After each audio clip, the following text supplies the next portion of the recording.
भाजपासाठी भाजपच्या वतीनं आमचे जे 21 सहकारी सगळे आज निवडणुकीला सामोरे जात आहेत। आमचा नगराध्यक्ष पदाचा चेहरा भाजपाचा आदरणीय सुनीताबाई देवी आणि त्यांच्यासोबत आमचे 20 सहकारी 10 प्रभागामधून असा 100% भाजपाचा जो आमचा पॅनल आहे त्या पॅनलच्या निवडणूक कार्यालयाचं आज इथं उद्घाटन झालं। नेमकं ही जी निवडणूक आहे ते आपले भाजपचे कुठले मुद्दे असतील या निवडणुकीत? या निवडणुकीमध्ये खरं म्हणजे दुर्दैवानंच म्हणावं लागेल की करमाळा शहरातल्या मूलभूत सुविधा हे आमचे प्रायमरी मुद्दे आहेत। रस्ता, पाणी, गटार, स्वच्छता, दुरुस्त नसलेले बगीचे, अशा पद्धतीनं बेसिक गोष्टींवरती तर आम्ही निवडणूक लढवतोच आहे। पण त्याचबरोबर मगाशी मी उल्लेख केल्याप्रमाणे आपली मुलं, आपले तरुण, आपल्या महिला, आपले नागरिक हे वेगवेगळ्या शहरांमध्ये जातात, तिथल्या सुविधा बघतात, तिथलं सुधारलेलं शहर बघतात आणि मग इथे येऊन विचारतात की इथे हे का नाही, हा प्रश्न मनामध्ये पडतो। सुरुवात मूलभूत सुविधांपासून होईल आणि त्याच्यानंतर ज्याला आपण सर्वांगीण विकास झालेलं करमाळा आपण म्हणू शकू अशा प्रकारच्या करमाळ्याकडे आम्हाला वाटचाल करायची। आपले भाजपचे जे नगरसेवक पदासाठी जे उमेदवार आहेत त्यांच्या विरोधात काही ठिकाणी राष्ट्रवादीचे देखील अजितदादा पवार यांच्या राष्ट्रवादीचे देखील काही उमेदवार विरोधात आहेत आणि दुसरीकडे त्यांनी देखील नगराध्यक्ष पदाचे जे आपले उमेदवार आहेत सुनीता देवी यांचा फोटो वापरलेला आहे, दुसरीकडे पालकमंत्र्यांचा देखील फोटो वापरलेला आहे। मग ती अशी कसं काय विसंगती होती?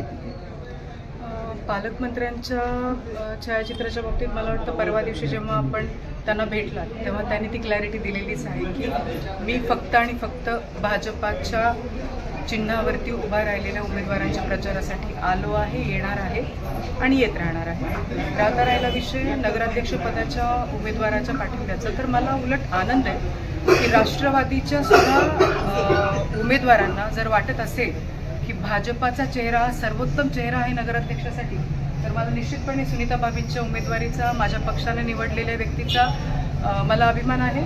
आणि या बाबतीमध्ये जर कुणी तसा गैरसमज पसरू पाहत असेल तर मला असं वाटतं की आमचे नेते या जिल्ह्याचे पालकमंत्री आणि जिल्ह्याचे निवडणूक प्रभारी जयकुमार गोरे साहेबांनी या बाबतीमध्ये उत्तर दिलेलं आहे। राष्ट्रवादी बरोबर आपलं युतीचा चर्चा सुरू होत आहे, मात्र जागा वाटपात किचकटलं अशी एक चर्चा आहे। यावरती उत्तर त्या दिवशी आदरणीय पालकमंत्री महोदयांनी दिलं आणि मला वाटतं त्यांच्या तालुकाध्यक्षांनी सुद्धा एक प्रेस कॉन्फरन्स घेतली, त्यातही त्यांनी मला वाटतं की असं उत्तर दिलं।